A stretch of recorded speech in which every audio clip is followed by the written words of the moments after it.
Et le feu de l'Éternel s'alluma parmi eux et dévora l'extrémité du camp. Le peuple cria à Moïse. Moïse pria l'Éternel et le feu s'arrêta. On donna à ces lieux le nom de Tabéra, parce que le feu de l'Éternel s'était allumé parmi eux. Le ramassis des gens qui se trouvaient au milieu d'Israël fut saisi des convoitises. Et même les enfants d'Israël recommenceraient à pleurer et dire: qui nous donnera de la viande à manger? Nous nous souvenons des poissons que nous mangions en Égypte et qui ne nous coûtaient rien. Des concombres, des melons, des poireaux, des oignons, des alix. Mais maintenant notre âme est desséchée, plus rien. Nos yeux ne voient que de la manne. La manne ressemblait à de la graine de coriandre et avait l'apparence du bénélium. Le peuple s'est dispersé pour la ramasser et la broyer avec le meule ou la piler dans un mortier. Il la cuisait au pot et en faisait des gâteaux. Il avait le goût d'un gâteau à l'huile. Quand la rosée descendait la nuit sur le camp, la manne y descendait aussi. Moïse entendit le peuple qui pleurait, chacun dans sa famille, et à l'entrée de sa tente. La colère de l'Éternel s'enflamma fortement. Moïse fut attristé et il dit à l'Éternel: pourquoi affliges-tu ton serviteur? Et pourquoi n'ai-je pas trouvé grâce à tes yeux, que tu aies mis sur moi la charge de tout ce peuple? Et c'est moi qui ai conçu ce peuple, et c'est moi qui l'ai enfanté, pour que tu me dises: porte-le sur ton sein, comme le nourricier porte un enfant, jusqu'au pays que tu as juré à tes pères de lui donner. Où prendrai-je de la viande pour donner à tout ce peuple? Car ils pleurent auprès de moi en disant: donne-nous de la viande à manger. Je ne puis pas à moi seul porter ce peuple, car il est trop pesant pour moi. Plutôt que de me traiter ainsi, tue-moi, je te jure, si j'ai trouvé grâce à tes yeux et que je ne vois pas mon malheur. Amen. Amen. Nous prions le Seigneur pour cette parole. Je me suis arrêté sur le verset 11, où la Bible dit: Moïse fut attristé et il dit à l'Éternel: pourquoi affliges-tu ton serviteur et pourquoi n'ai-je pas trouvé grâce à tes yeux, que tu aies mis sur moi la charge de tout ce peuple? Est-ce moi qui ai conçu ce peuple? Est-ce moi qui l'ai enfanté pour que tu me dises: porte-le sur ton sein, comme le nourricier porte un enfant, jusqu'au pays que tu as juré à ses pères de lui donner? Au verset 14, il nous dit aussi que Moïse se plaint, il dit: je ne puis pas à moi seul porter tout ce peuple, car il est trop pesant pour moi. Alors, je me suis arrêté juste sur ces deux versets, bien sûr, tout en considérant l'ensemble de ces paragraphes. Et je me suis vu un peu comme Moïse, ou alors comme le peuple de Dieu. C'est-à-dire qu'à un moment donné, dans la vie de tout un chacun, on est un peu pleurnichard. Alléluia. On n'est pas satisfait finalement. Ok? Alors, ce matin, mon thème s'est focalisé sur un certain nombre de chrétiens. Bon, on les appelle chrétiens, hein, mais qui sont là à pleurnicher toute leur vie. Seigneur, moi j'ai pas ci, j'ai pas ça, fallait que j'ai ça, ainsi de suite. Que de problèmes, que de problèmes.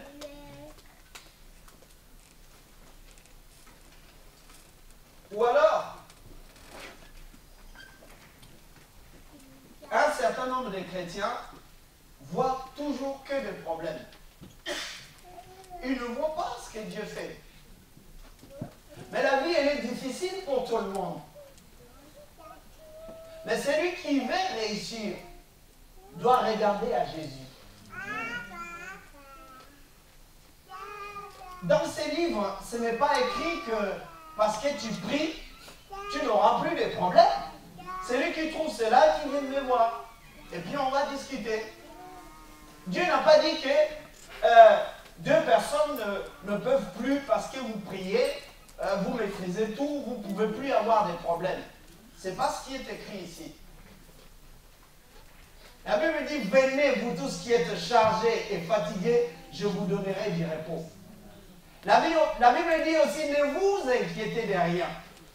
Mais en toute chose, faites connaître vos besoins à Dieu par des supplications, des prières, avec des actions de grâce. Et la paix de Dieu, vous voyez, donc là, l'apôtre Paul parle à des chrétiens, nés de nouveau, comme vous et moi ce matin. Donc ça veut dire que l'homme est sujet à des problèmes, à des difficultés. Mais ça n'enlève pas le fait que nous marchons avec Dieu. C'est là qu'il faut travailler, mes amis. Parce que si tous les jours tu pleures, mais tu n'auras pas le temps de grandir. Vous savez qu'il y a un bébé, quand un enfant est né, il est bébé, après, il suit son parcours, un processus.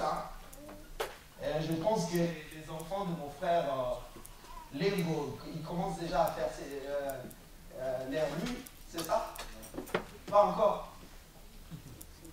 Donc ça arrive pour les parents. Donc on sait qu'à un moment donné, les enfants commencent à faire ces nuits, tout et tout. Donc on sait qu'ils vont pleurer, ils n'ont pas cette notion, mais ils apprennent. Puis à un moment donné, les choses vont se stabiliser. Amen. Il faut que tu grandisses.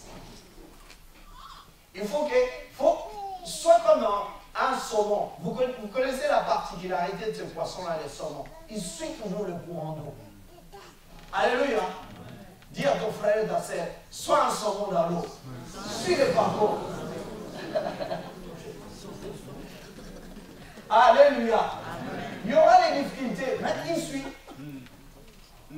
Vous savez aussi, je vous apprends autre chose, c'est que la particularité de cet oiseau-là, moi j'aime beaucoup cet oiseau-là, l'aigle. Quand il est confronté à ce qu'on appelle l'agitation de l'air, c'est-à-dire la force de la gravitation dans l'air,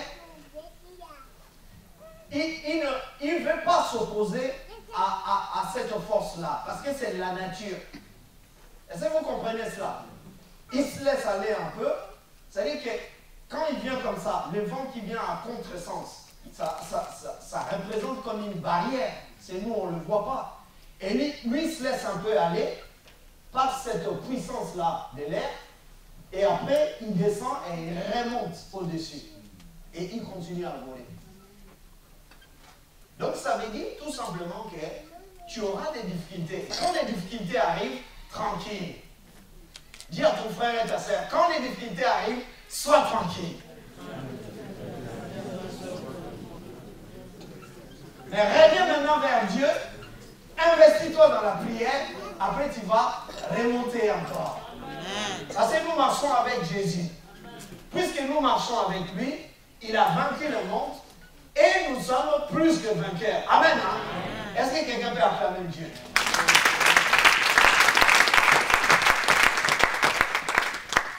Alors les enfants d'Israël, la Bible dit que c'est murmure sur murmure.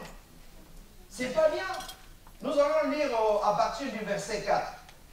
Les ramassis des gens qui se trouvaient au milieu d'Israël furent saisis des convoitises et même les enfants d'Israël recommencèrent à pleurer. Il y en a qui pleurent tous les jours ici. Juste un petit bobo avec une soeur ou avec un frère. Oui, je vais quitter l'église. Oui, l'église m'a fait ceci, cela. Bien aimé, il faut que tu changes. Nous ne voulons plus des bébés ici. Nous voulons des adultes, des hommes, des femmes. Quand l'apôtre Paul prend, il utilise cette expression-là. Ça veut dire que nous sommes des hommes faits, des gens qui ont la maturité spirituelle, où ils ont compris que la vie, elle est faite aussi de toutes ces choses-là. Mais oui, c'est normal que je pleure à un moment donné. Mais oui, c'est normal que je souffre à un moment donné. Je souffre pour Christ. Je souffre. Lui-même, il a souffert déjà de l'ignominie, de la méchanceté, de l'indifférence. Un serviteur, il vient voir Jésus. Oui, non, on ne veut plus m'aimer, on ne veut plus m'accepter, ainsi de suite. Jésus se tourne vers ses disciples. Il dit, si le monde vous hait, il m'a haï avant vous. Les serviteurs ne pas plus grand que son maître. Si le maître est passé par là, nous y passerons aussi. Bien-aimé, grandis. Dis à ton frère, arrête de pleurer. C'est fini le temps de pleurer. Il faut que tu grandisses. Nous voulons des chrétiens engagés qui croient à la puissance de Dieu, qui croient que les choses que Dieu, ce que Dieu a dit vont arriver. Mais tu es là, oui, moi j'ai pas ci, moi j'ai pas ça, tout et tout. En français, on dit le chien aboie, la caravane passe. Ou tu ne sais pas ce que tu veux, ce que tu cherches, et tu vas dire, oui, mais le chien, parce que ce chien-là, il est chez lui. Vous avez remarqué, un chien, quand il est devant la parcelle de son maître, tous les passants, il est là tout à aboyer.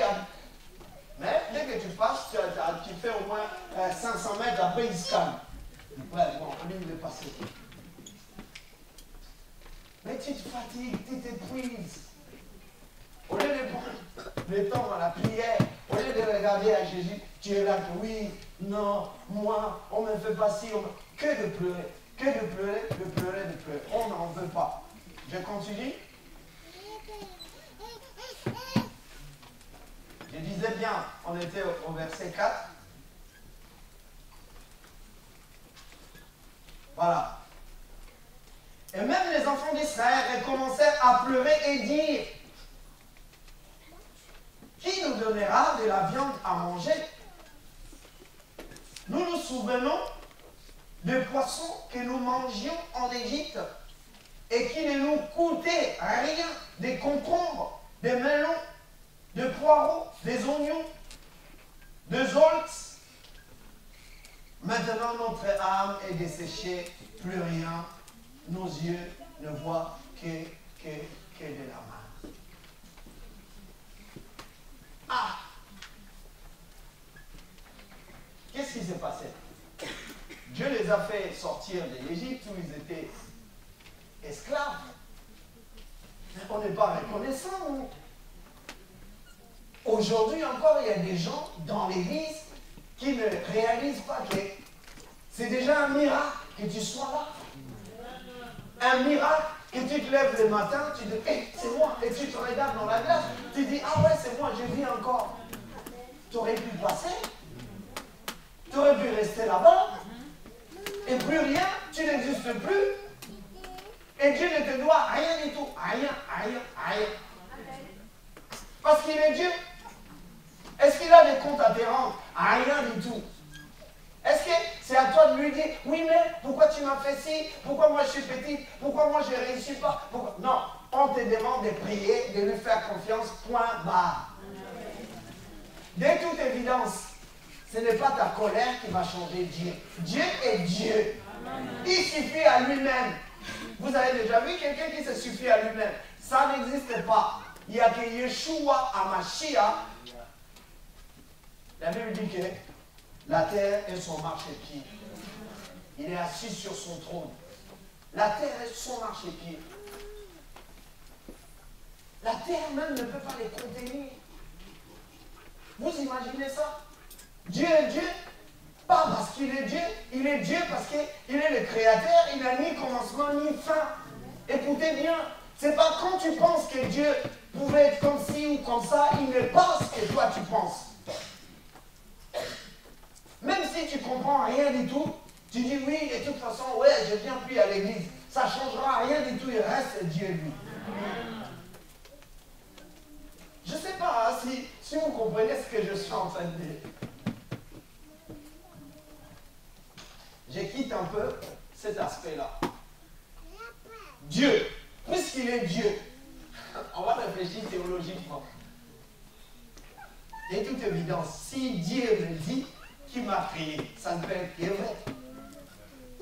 Ou j'adhère pas. Mais de toute manière, puisqu'il l'a dit, parce que Dieu se révèle, il est Dieu, on sait que, je vous donne juste les 3 éléments. Pour être Dieu, si quelqu'un vient ici et dit, oui, moi je suis Dieu, ça ne m'impressionne pas, mais je vais l'observer. Est-ce qu'il est omnipotent? Je regarde, est-ce qu'il a la toute puissance? L'omnipotence parle de pouvoir. Je suis le tout-puissant. Si on prend les diables, on les compare avec Jésus, Jésus va direct. Il aspire. Parce que c'est lui Dieu, c'est lui le créateur. Est-ce que vous comprenez? Donc de toute puissance, je dis bien en termes de pouvoir qui existe, il est le tout-puissant. Je vous pose une question. Est-ce que même le diable, Satan, est-ce qu'il a déjà créé même une fourmi? La toute petite bête. Franchement, j'y ai pensé parce que je vis vraiment une toute petite bête qui bougeait comme ça. J'ai dit, ah, mais c'est impressionnant quoi. Parce que moi, je suis déjà, en termes de volume, si je me compare à ces minuscules là-dessus et tout, j'ai dit, comment Dieu a fait qu'ils bougent, ils vivent, et tout ce qui les compose, tout. Bon, moi à la base, on peut dissocier un peu les cerveaux, ça a un peu une petite taille, et puis ainsi de suite, tout et tout. Mais oh non, Dieu est fort. Mais le diable, il est incapable de créer une fourmi. Parce que c'est un usurpateur. Il fait la photocopie, il ne copie, lui-même il ne crée pas. Est-ce que vous comprenez? Nous avons affaire à un Dieu qui est parfait, qui est, je ne sais pas, ni quelconque, c'est la perfection, donc je n'ai même pas des mots. Donc du respect, mes amis. Donc nous avons affaire à un Dieu tout-puissant, omnipotent. Après, il est omniprésent. Ça veut dire qu'il est là, Burkina Faso, au Congo, partout, en même temps. Alors que les diables se promènent. As-tu vu mon serviteur Job? Oui, je viens de parcourir la terre. Ah, tu parcours. Mais mon Dieu est partout en même temps. Est-ce que vous comprenez? Mais acclame le Seigneur, ton Dieu.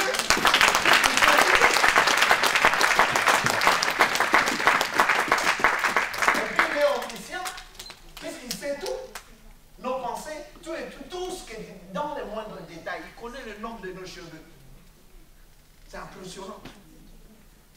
Alors il n'a pas besoin que toi tu lui donnes un conseil. Sarkozy ou M. Hollande a besoin d'un conseiller. Mais lui, il n'en a pas besoin. Il se suffit à lui-même. Il est Dieu. Il peut être tout seul. C'est bon. Mais moi, je ne pourrais pas. Ou faire comme l'autre, seul au monde. Et tu commences à manger du poisson. C'est du poisson.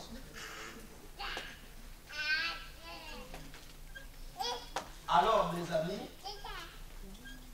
craignons ces dieux-là. On murmure. Oui, j'avais des concombres. Vous savez, ça parle de quoi, ça? Et vous savez qu'à un moment donné, on peut penser que, mais moi, qu'est-ce que je fais là? Je suis maintenant à l'église. Oh, mais non, c'est trop carré, ça. Beaucoup des interdits, il ne faut pas faire ça, non, ça m'embête, je ne vis plus. Et puis quand tu trouves quelqu'un d'autre qui te fait cette réflexion-là, tu dis oui, c'est vrai, moi aussi j'y avais pensé. Mais non, purée, il y a trop des interdits là, ça va pas ça. Ah, c'était bien quand même, ah non, c'était bien, quand je prenais des frites, tout ça, non. C'était bien quand même. C'est ça les concombres. Alléluia. Est-ce que ça vous arrive, vous, en tant que chrétiens, ou nous, je parle de nous tous ici ensemble, quand on se transporte un petit peu dans le passé, hein, tu commences un peu à penser à autrefois ce que tu faisais. C'est pas bon ça. Parce que La grâce nous amène dans une nouvelle vie. Et quand on considère la nouvelle vie, on sait que de toute évidence, c'est que du bonheur. C'est pour ça, ça nous évite justement. L'apôtre Paul dit, j'ai gagné ceci, cela, mais j'ai regardé ça comme de la boue. La boue, la boue, la boue, ça ne vaut rien du tout. Que ce soit en termes de connaissances ou tout ce qu'il a acquis, en termes des connaissances ou sa position au niveau de la société. Il dit, j'ai regardé ça comme de la boue pour gagner Christ. Quelqu'un veut gagner Jésus ici. Les enfants d'Israël, ils se plaignaient parce que leurs yeux ne voyaient que de la manne. Tiens, non. La manne, vous savez que c'est un type de la parole de Dieu. Vous êtes d'accord avec moi? La manne cachée, c'est Jésus. La manne, c'est Yeshua. La manne, un type de Christ parce qu'il descend du ciel.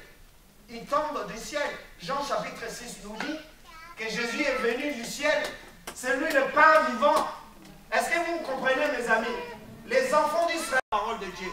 Il y en a marre tous les jours. Un frère qui passe trop du temps, il est avec sa femme ou vice versa. Après, à un moment donné, sa femme lui dit, oui, mais papa, t'en fais un peu trop. Toujours Dieu, ça me pompe les nerfs. Je vais respirer un peu. Les enfants d'Israël, ils ont fait la même chose. Voir la manne tous les jours. Alors que la manne, la Bible dit, l'homme ne vivra pas de pain seulement. Mais quand je parle de pain dans ce sens-là, c'est le pain, c'est-à-dire à manger pour maintenir le corps en bonne santé. Amen. Hein? Mais quand Jésus parle, l'homme ne vivra seulement pas de pain, mais de toutes paroles qui sont de la bouche de Dieu. Dans ce sens-là, il parle de l'homme intérieur qui se nourrit que de la parole de Dieu. Jésus ne nous interdit pas de manger du pain au sens littéral du terme. Parce que tu as besoin de manger pour te maintenir en vie. Oui, d'écouter la parole de Dieu, de grandir dans la parole de Dieu. S'il ne grandit pas, il reste comme un bébé qui subit la malnutrition. Là. Il y a le ventre, soit ça part de l'autre côté, et ainsi de suite, tout ça.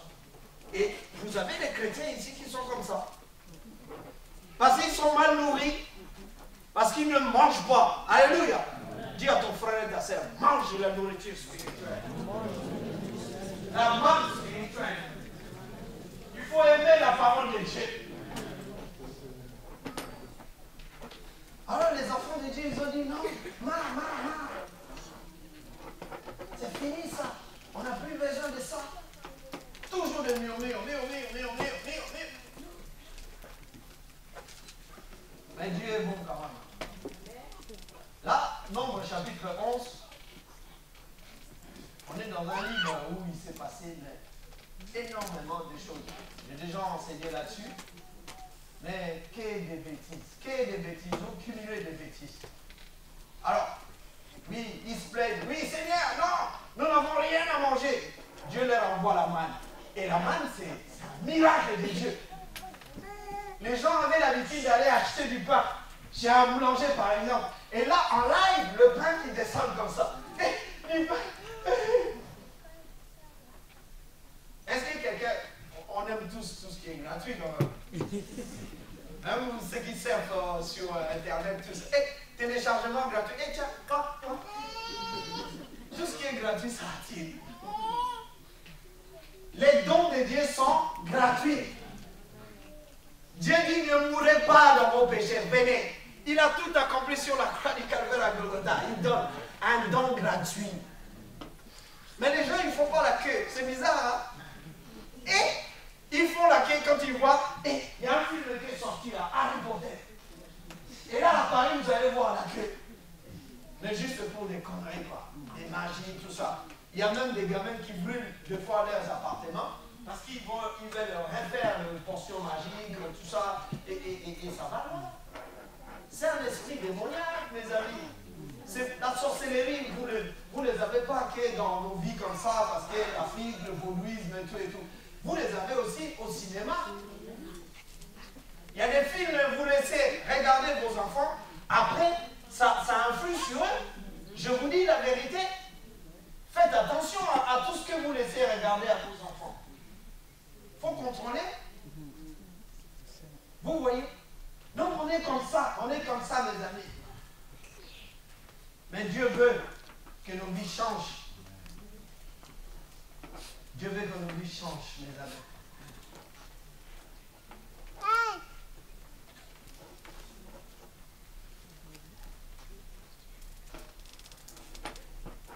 Le peuple d'Israël devait aller chercher la manne. Vous savez que la manne, il faut aller le chercher tous les matins. C'est-à-dire que si on récupérait de la manne aujourd'hui, ça sert que pour aujourd'hui. Demain, c'est plus bon. Après, ça amène des maladies. Vous savez pourquoi la manne, il faut aller chercher tous les matins? Parce qu'en fait, Dieu a besoin de nous voir dans sa présence tous les jours. Est-ce que quelqu'un comprend quelque chose? Puisque ça représente la parole de Dieu, est-ce que tous les jours tu lis ta Bible? N'infuse qu'un verset. Parce que Dieu veut te voir dans sa présence.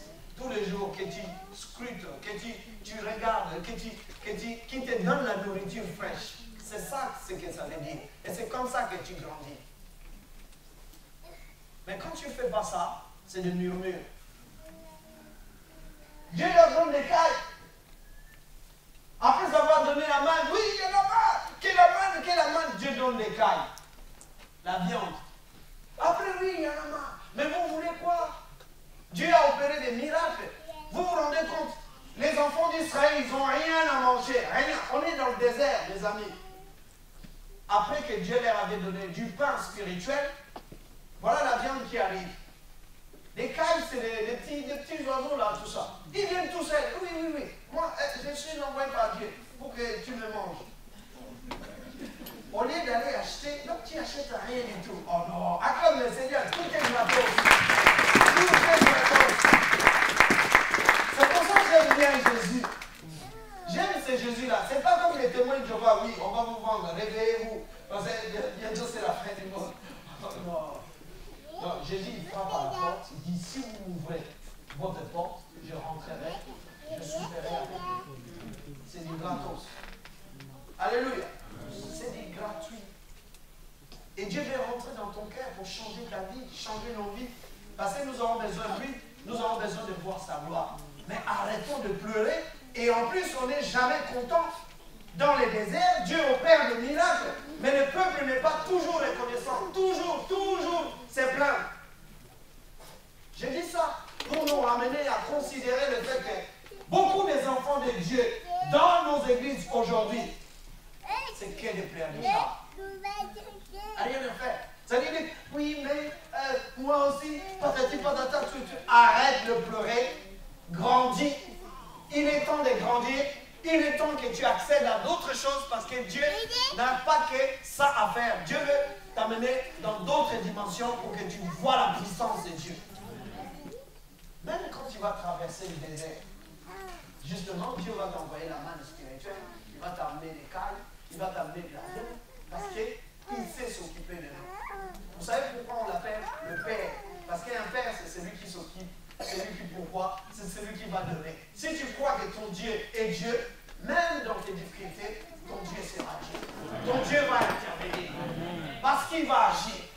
Est-ce que tu crois à ces dieux-là? Si tu crois à ces dieux-là, arrête de pleurer, arrête de murmurer, arrête de te plaindre. Ce n'est plus le temps de se plaindre. On n'est plus des enfants, on devient des adultes.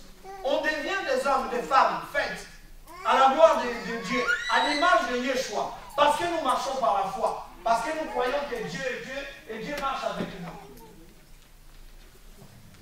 Mais si tu commences à dire, oui, mais dans le temps, moi j'étais bien. Moi je ne suis pas sûr. Parce qu'en Égypte, si bien qu'ils avaient des concombres, si bien qu'ils mangeaient des poireaux, comme ils nous ont listés ici, mais ils étaient esclaves. Mais aujourd'hui, nous sommes affranchis, nous sommes libres. Nous pouvons aller dans la présence de Dieu. Nous pouvons glorifier le Seigneur. La Bible dit, vous allez connaître la vérité vous affranchira. Je suis esclave de rien du tout. J'appartiens à Jésus, oui, je suis esclave de Jésus. Mais plus esclave du péché, plus esclave de la drogue, plus esclave de quoi que ce soit. On est libre, on est libéré par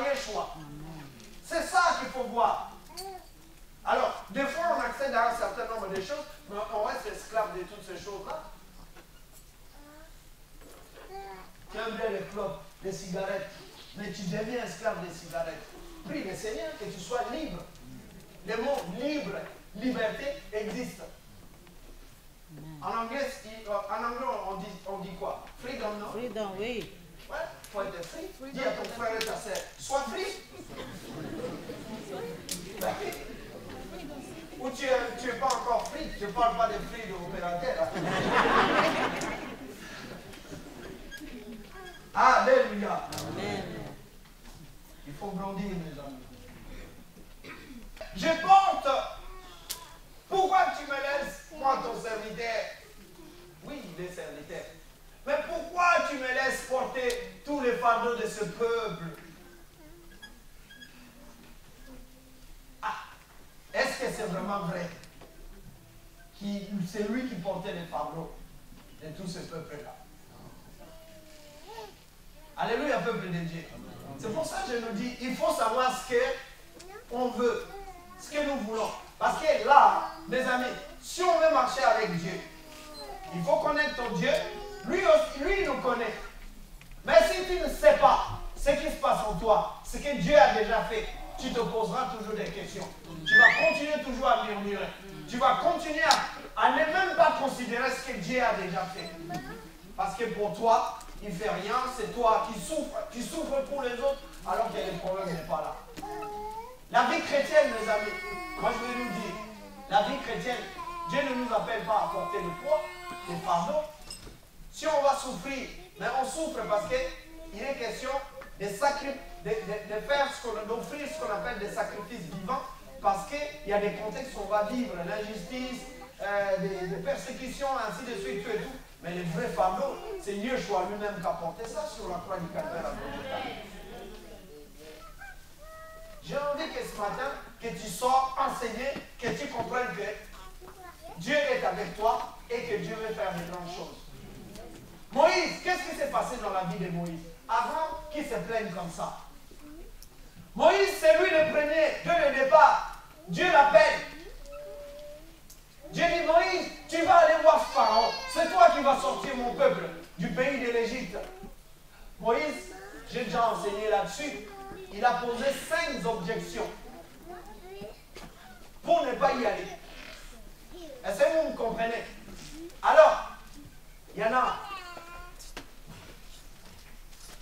Il y a un aspect des choses où Moïse a demandé à Dieu, parce qu'il s'est appuyé sur le fait qu'il bégayait. Il dit, mais Seigneur, tu m'envoies. Je ne peux pas parler, je ne parle pas correctement.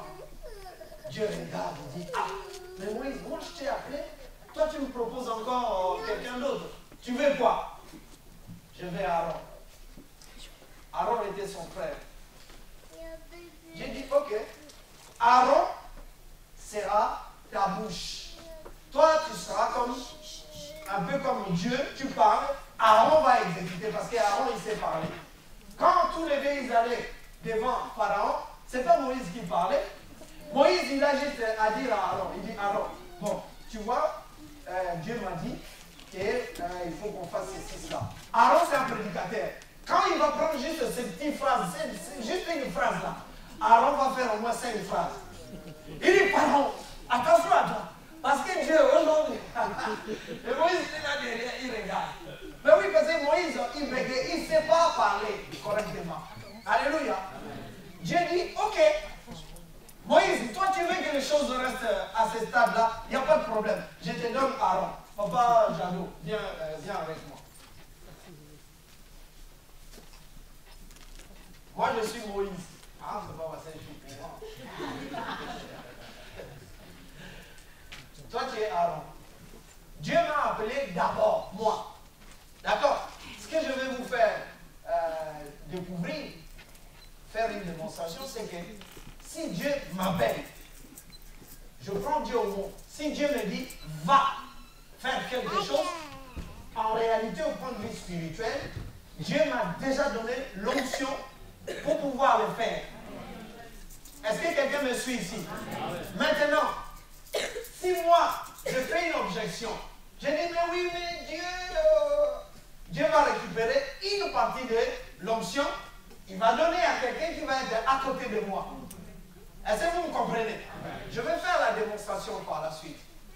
Alors, en même temps, l'idée que j'ai eue, parce que c'est moi qui ai l'idée, j'ai dit, non mais il faut qu'il y ait Aaron. Dieu sait, quand il m'appelle, il t'appelle, il te propose quelque chose, Dieu n'a pas vu, par exemple, le frère Jadot. Dieu me voit moi. Mais si moi, je fais un deal avec le frère Jadot, Dieu peut faire grâce. Mais il y aura peut-être des problèmes plus tard. Est-ce que vous comprenez? Ce qui s'est passé plus tard, c'est que Moïse a proposé à Dieu, alors que Dieu le voulait tout seul pour cette mission-là. Quand ils ont commencé leur fusion, au début, ça marchait. Il allait devant Pharaon. Moïse lui disait de dire quelque chose. Ça marchait. Mais jusqu'à un moment donné, Moïse est allé 40 jours, 40 nuits, gêné et prié, parce que Dieu devait lui donner la Torah, ce qu'on appelle la loi. On est d'accord?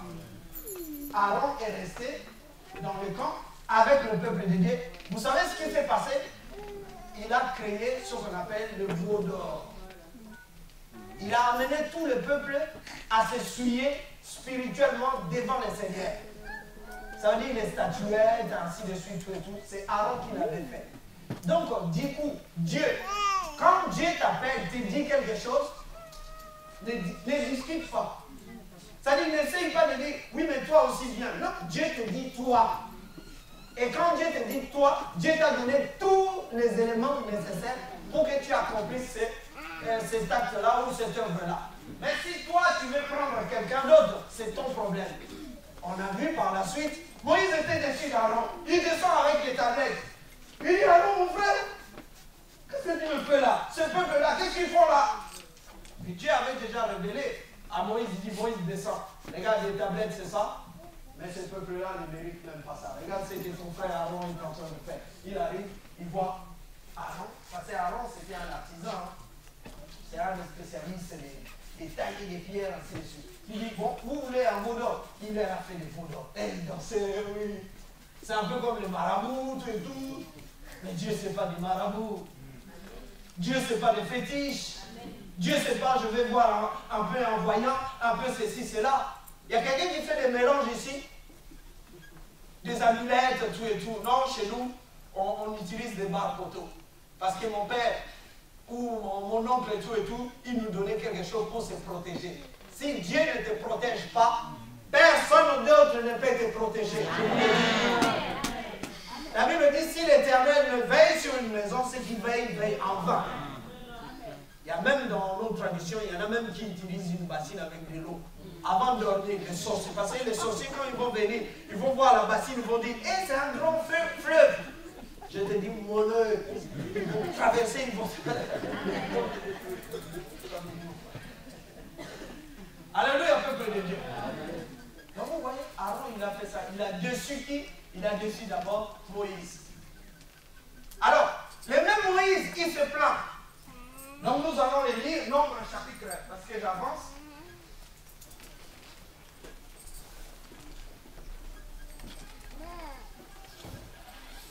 Nombre 11, au verset 15. La Bible dit quoi? Plutôt que de me traiter ainsi, tue-moi, je te prie, si j'ai trouvé grâce à tes yeux et que je ne vois pas mon malheur. Et au verset 14, pardon, il avait dit, je ne prie pas à moi seul porter tout ce peuple, car il est trop pesant pour moi. Donc jusque-là, Moïse, pour lui, c'est lui qui porte parce qu'il se plaint. Il se plaint d'abord. Dieu l'a envoyé tout seul. On lui avait donné Aaron, mais avec Aaron, ça n'a pas marché. Mais il se plaint encore là de porter tout le fardeau du peuple. Mais et regardez le verset 16. Lisez avec moi. Au verset 16, la Bible dit, l'Éternel dit à Moïse, assemble auprès de moi 70 hommes, des anciens d'Israël, de ceux que tu connais, comme anciens du peuple, et ayant autorité sur lui, amène-les à la tente d'assignation et qu'ils s'y présentent avec toi. Je descendrai, et là, je te parlerai, je prendrai de l'esprit qui est sur toi. Est-ce que quelqu'un écoute la parole de Dieu? Dieu dit, je prendrai quoi? L'esprit d'abord, ce don, l'esprit dans l'onction. L'esprit est lié à l'onction, à la puissance qui est liée à la responsabilité que Dieu donne à tout un chacun. C'est ça qu'on appelle l'onction.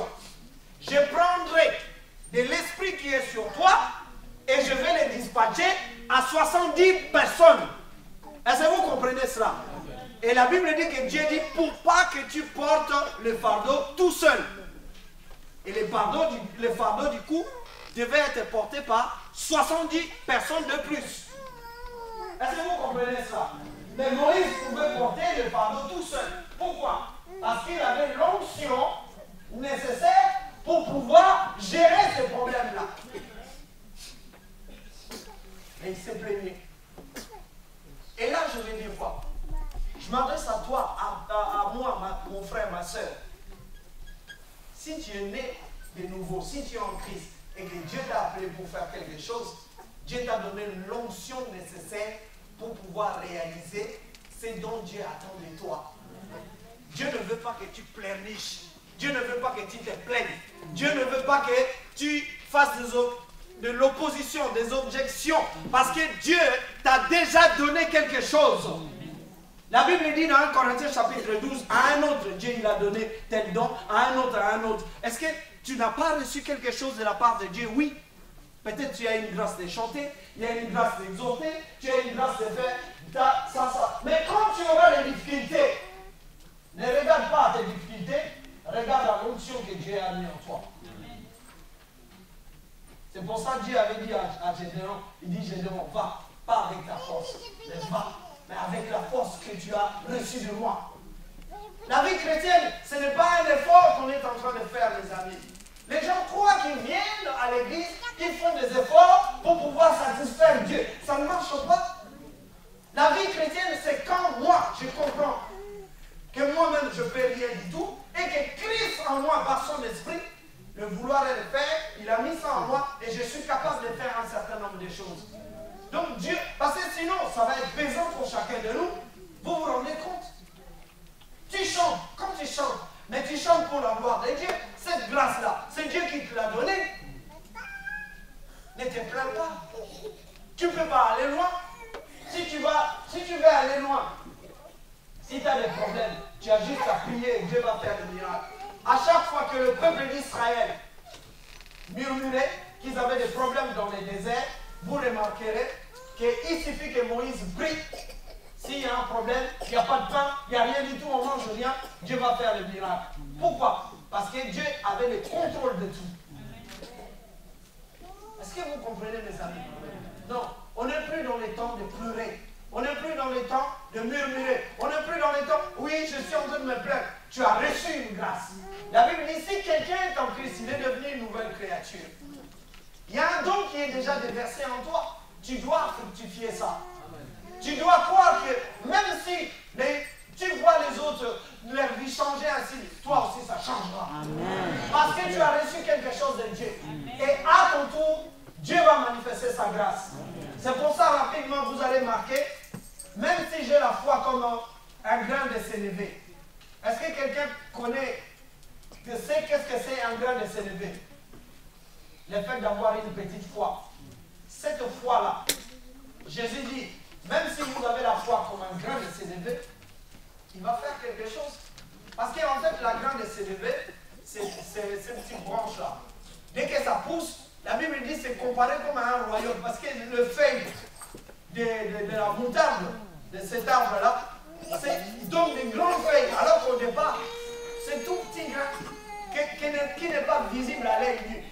Dieu est en train de te dire, chacun de nous a reçu différemment peut-être le dosage de ce qu'on appelle la foi, mais même avec ta petite foi, Dieu va faire quelque chose. Est-ce que quelqu'un comprend quelque chose ici? Dieu est en train de te dire, tu n'as pas besoin d'être un pasteur, tu n'as pas besoin d'être un prophète, tu n'as pas besoin d'être un docteur, mais tu as besoin tout simplement de vivre ta petite foi. Et Dieu va faire quelque chose. Peuple de Dieu, est-ce que vous comprenez la parole de Dieu? je prie, Dieu ne va rien faire. Mais non, c'est pas la foi, ça. Même l'enfant qui est là, s'il croit que Dieu peut faire quelque chose pour lui, Dieu peut intervenir. Amen. Il n'y a pas besoin de grande foi ou petite foi, mais Dieu donne la capacité de la foi comme il convient par rapport à des cas particuliers. Il va utiliser un certain nombre de personnes, mais dans tous les cas, dans l'ensemble, que tu aies une petite foi ou une grande foi, Dieu s'en fout. Dieu, ce qu'il veut, c'est que est-ce que tu lui fais confiance? Parce que tu as reçu quelque chose. Même à ton niveau, si tu pries Dieu sincèrement, Dieu va agir. Parce qu'il est ton Dieu. Alléluia. Donc vous voyez, donc Moïse, qui avait reçu une onction plus grande, a commencé à lutter, à murmurer, oui, je veux porter tout le peuple en moi. Non, mes amis, nous devons marcher par la foi. Nous devons croire que la foi, même si elle est petite, nous on pense qu'elle est petite, mais elle va faire de plus grandes choses. Parce que c'est Dieu lui-même qui est au contrôle de cela. Le deuxième point, vous allez marquer, ne regardons pas seulement les choses que nous voyons, ne marchons pas par la vue, pardon, mais il faut marcher par la foi.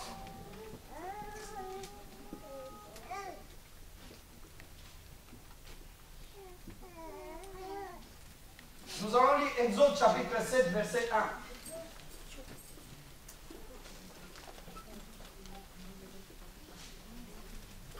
1. Exode chapitre 7, verset 1er. Exode chapitre 7, verset 1er. Nous lisons la parole du Seigneur. L'Éternel dit à Moïse, vois, je t'ai fait Dieu pour Pharaon, et Aaron ton frère sera ton prophète. Amen. Amen. Dis à ton frère et ta soeur, vois un peu les choses de Dieu. Vois. Est-ce que vous comprenez? Ici, on est dans un contexte où Moïse, qui avait reçu l'onction, la puissance pour aller libérer le peuple d'Israël. Est-ce que vous me suivez là? Oh. Oui. Moïse qui avait reçu la puissance de Dieu pour aller libérer tout un peuple. Là, on est dans le chapitre 7, Moïse 12. Parce qu'il a été et Pharaon n'a pas cédé. Moïse est découragé, il retourne dans la présence de Dieu, il dit, mais Dieu, il ne se passe rien. Comment ça se fait, il ne se passe rien, je ne vois rien du tout. Dieu regarde Moïse, il dit, Moïse, vois que moi, je t'ai fait Dieu devant Pharaon. Est-ce que vous comprenez? C'est-à-dire, je l'ai déjà fait. Pharaon que tu vois là, il est sous tes pieds. Les diables que vous voyez, les démons, tout cela, ils sont sous nos pieds. Les difficultés, tout consort, sous nos pieds. Parce que nous marchons avec Yeshua. Mais est-ce que je vois ça? C'est spirituellement qu'on voit. C'est quand on est dans la prière, quand on est conduit par l'Esprit de Dieu. On ne marche plus par la vue, mais on marche par la foi. La foi voit les choses de Dieu. La foi voit la victoire d'avance que Dieu nous a déjà donnée. On est toujours là en train de pleuricher, oui, moi ça ne va pas, ça ne marche pas, patati patata. Oui, mais est-ce que tu as vu ce que Dieu t'a dit? Moïse n'avait pas vu. Alors il était obligé de retourner voir Pharaon pour lui dire, Pharaon, je te dis que j'ai compris maintenant. Au départ, je ne voyais pas. Je ne voyais pas. Maintenant, j'ai déjà vu défiler toutes les victoires que Dieu m'a données. Je te dis, laisse partir mon peuple. Est-ce que vous voyez ça? Ne lâche rien du tout. Dis à ton frère et ta sœur, ne lâche rien du tout. Vois la parole de Dieu. Ta vie va changer. Aujourd'hui, les gens se moquent de toi. Aujourd'hui, on peut dire un certain nombre de choses de toi. Aujourd'hui, tu peux peut-être traverser 1000 difficultés. Mais vois ce que Dieu veut que tu vois. Et tu verras ces choses-là vont s'accomplir. Et tu verras que ton Dieu est Dieu. Au niveau de la vue, les diables jouent aussi là-dessus. Il va dire, tu vois, ta vie, c'est qu'il y a des échecs. N'écoute pas le pasteur Roger, c'est un beau parleur. C'est un baratinaire. De toute façon, toi, tu connais déjà la parole de Dieu depuis longtemps. C'est un beau parleur. Donc, ta vie, est-ce que ça a changé? Ça fait combien de temps que tu es à l'église? Toi, tranquillement, tu dis au diable, oui, oui. Ouais, alors, 10 ans. 10 ans. Ben, alors, ça a changé quoi? Ah ouais, c'est vrai. Diable, non, c'est vrai, t'as raison quand même. Pasteur Roger, je ne peux pas venir à l'église, je suis malade. Non, en ce moment, non, je fais un temps mort, tatati tata. Il t'a vaincu. Mais si tu lâches pas les morceaux, tu dis non, je veux voir la gloire de Dieu. Je vais y aller parce que Dieu m'a appelé. Et tu verras avec le temps, et tu verras ta vie changer. Amen. Parce que quand ta vie va commencer à changer, tu n'y attendras même pas. Tu ne verras même pas venir. Ça viendra comme une surprise. Dieu m'a béni. Il y a des frères ou des sœurs qui ont été rappelés. Moi, je ne pouvais pas imaginer. Comme j'avais dit ça la fois dernière, on était comme ça. Chat et souris, chat et la souris, tout ça, avec mon patron. Parce qu'il me poussait à partir, tout ça. 12 ans d'ancienneté, il veut me pousser à une faute professionnelle. Mais il a oublié que j'ai eu le choix. Balle des matchs. Alléluia. Ah oui, j'ai un joker, moi, qui n'a pas dit le dernier mot. Je suis comme Job. Même si je suis atteint, mais mon rédempteur se lèvera le dernier. Il donnera son dernier mot. Le verdict final, c'est Yeshua. Ça appartient à lui. Aujourd'hui, vous pouvez faire ce que vous voulez. Tu veux qu'on se sépare? On va se séparer. Alors rupture conventionnelle. Je ne connaissais même pas toutes ces expressions. Maintenant, je les sais. Oui, mais vous savez, M. Mwanga, je n'ai pas l'argent à vous donner. Hein. Moi, je n'ai pas l'argent. Oui, mais c'est mon Dieu. J'ai 12 ans d'ancienneté. Je me suis investi, M. X. Alors vous me dites ça. Mais après avoir... c'est les combats. C'est pour ça la vie, c'est un combat partout. Il ne faut pas lâcher les morceaux. Toi, une petite histoire arrive. Ah oui, non, je viens plus. Tu viens plus où? Tu as un problème avec qui? Personne. Tu es venu à l'église ici. Est-ce qu'on t'a bouffé? Non. Est-ce qu'on t'a matraqué? On t'a escroqué? Rien du tout. Quelle est la parole de Dieu qu'on partage? Alléluia. Ça fait du bien à notre âme. Alors tu as peut-être des problèmes avec personne. Tu as un problème avec moi? Alléluia. Dernier point, je vais vous libérer.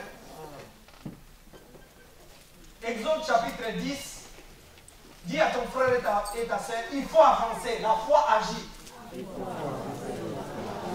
Exode chapitre 10, verset 1er. Exode chapitre 10, verset 1er. Nous lisons la parole du Seigneur. L'Éternel dit à Moïse, va vers Pharaon, car j'ai endurci son cœur et le cœur de ses serviteurs pour faire éclater mes signes au milieu d'eux. Amen. Alléluia. Vous avez remarqué ici, Dieu dit à Pharaon quoi? Il dit va. Le verbe aller veut dire partir, bouger. Il faut bouger. La foi, il faut que ça bouge. On te dit va, il faut bouger. Parce que si Moïse n'a pas été vers Pharaon, selon ainsi dit l'Éternel, il ne va pas voir les miracles, il ne va pas voir le peuple là délivré. Alléluia. Il y a beaucoup de gens qui connaissent la Bible mieux que moi. Dès que tu commences à lire, oui, je connais ça. Ah oui, c'est dans 1 Corinthiens ça. Oui, je connais. Non, mais c'est dans Genèse aussi. Tu trouves ça dans Genèse. Mais sa vie, le bien-aimé, la vie pratique, zéro. Incapable de mettre ne fût-ce qu'un seul verset en pratique. Dieu nous attend à l'aspect pratique. Vous savez que le diable connaît la Bible. Il est écrit, il a rencontré celui qui est le maître même. Il dit, il est écrit aussi. Nous devons être comme ça, mais en pratique. Toi, tu sais qu'il y a des gens qui savent qu'il y a une église là-bas. Ah oui, je connais l'église là, l'église mais il y a de l'école. Tu vas comme ça, tu vas là, mais lui-même, il n'est jamais venu ici. Est-ce que vous comprenez cela? Mais oui, tu connais ça qu'en théorie. Tiens, je connaissais un collègue à nous, comme hier on avait parlé du fait de faire manger les gens. Il s'appelle Pélé Mbambo. Il est invité à Touba aussi. Pélé Mbambo, à cette époque-là, je vous dis ça comme ça, hein, suivez bien. Il connaît Château Rouge, il n'a jamais été Château Rouge. Comment il s'appelle? Saint-Lazare, tout ça, il connaît ça par cœur.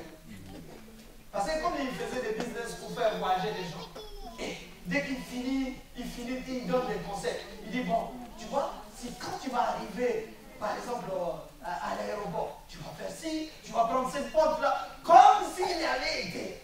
C'est impressionnant. Mais le paradoxe, le paradoxe, c'est que lui-même, quand il est venu pour la première fois, il s'est fait éjecter à l'aéroport.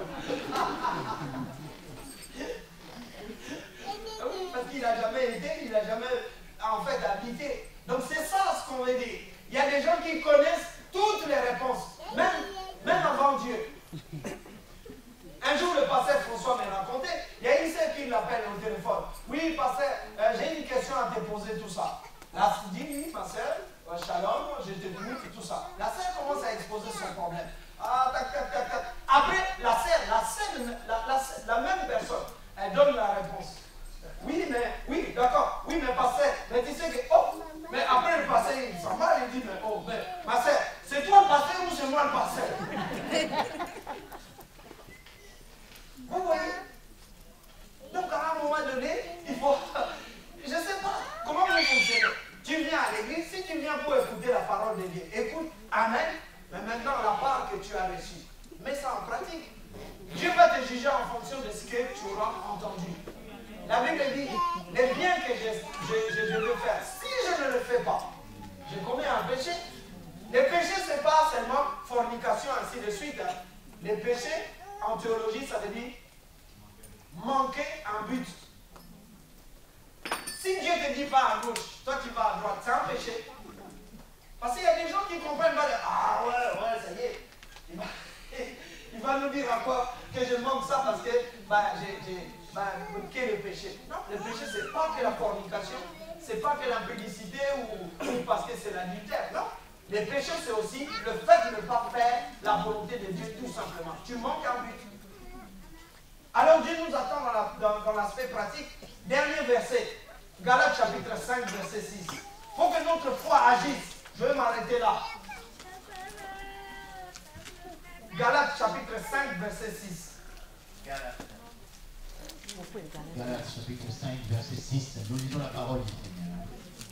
Car en Jésus-Christ, ni la circoncision, ni l'incirconcision n'ont de valeur, mais seulement la foi qui est agissante par l'amour. Amen. Amen. Dis à ton frère et ta soeur, la foi doit agir. La foi agissante. Mais oui, tu viens à l'église, tu fais bien, mais quand tu rentres chez toi, prie aussi. Ce que tu as entendu, si tu veux que ta vie change, la Bible dit ce que tu diras, c'est ce qui arrivera. Mais qu'est-ce que tu dis dans ta vie?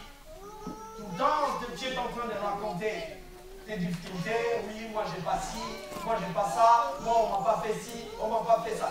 Aucun moment, tu as déjà confessé la victoire d'avance.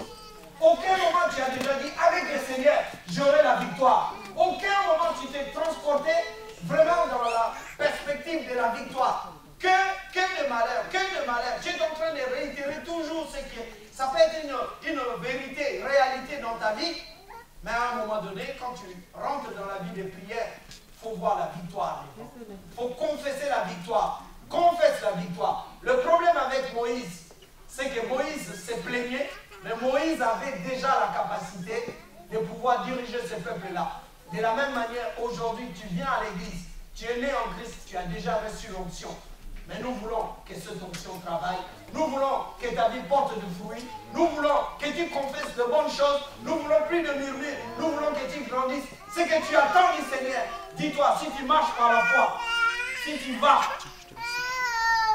et que tu fais ce que Dieu te demande, 2 mois après, tu reviens, on va discuter. Que Dieu vous bénisse. Amen.